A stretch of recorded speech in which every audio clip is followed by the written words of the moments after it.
আলো,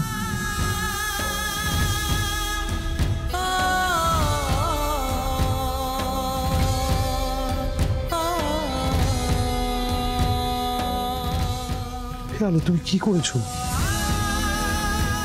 মেঘা আমাকে ডিভোর্সের কাগজে সই করতে বলেছিল, আমি সইটা করে দিয়েছি।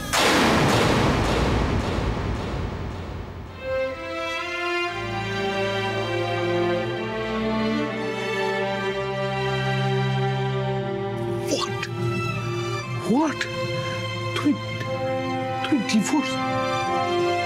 তুমি ডিভোর্স পেপার তুমি কি করে পারলে আলো?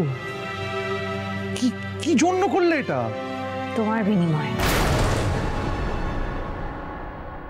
মানে তুমি ডিভোর্স পেপারে সাইন করলে, আমাকে একবার কিছু বললে না, জিজ্ঞাসা করলে না, কিছু করলে না, তুমি সাইন করে দিয়ে চলে এলে? আবার সেটা এইভাবে বলতে পারছো তুমি?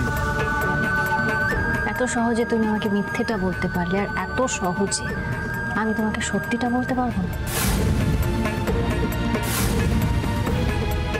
আমি সত্যি কথা বলছি আলো, আমি সত্যি কথা বলছি, আমাকে বিশ্বাস করো আলো, আমার কথাটা শোনো আলো। আলো প্লিজ, আমি চেঁচাচ্ছি না, আমি জানি জুনিয়র ঘুমোচ্ছে, আমি আসতে বলছি আলো প্লিজ আমার কথাটা শোনো।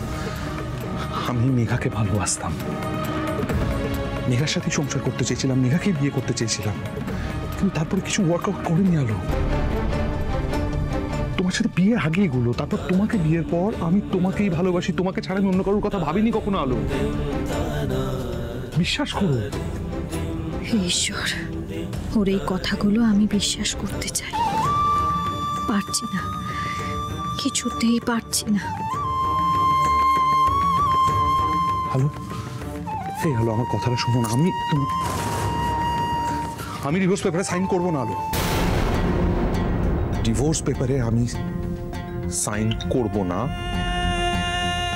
সেটা আমার সিদ্ধান্ত। তোমার যা ভালো মনে হয় তুমি সেটাই করো, তোমার সিদ্ধান্ত। আমি আমার সিদ্ধান্ত তোমাকে বলে দিই, কোনোভাবেই আমার জুনিয়রকে আমি আমার কাছ থেকে আলাদা হতে দিতে পারবো না। তার জন্য যা মূল্য দিতে হয় আমি তাই দেব।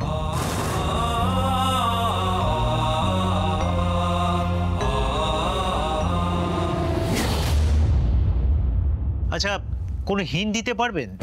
মানে অপরাধীর কোনো মুখে কাটা দাগ বা এমন কিছু যা দিয়ে অপরাধীকে আইডেন্টিফাই করা যায়?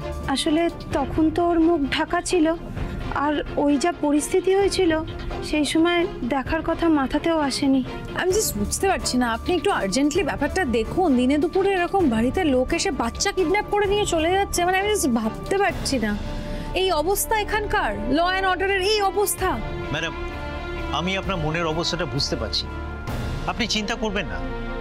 দেখুন, আমি একটা এক্সট্রা সিকিউরিটির ব্যবস্থা করছি, আর আপনাদের ফ্ল্যাটের আমি সিসিটিভি ফুটেজটা এখনই চেক করব। আপনার কোনো ভয় নেই, আমি আপনার কেসটার জন্য স্পেশাল কেয়ার নিচ্ছি। চলি।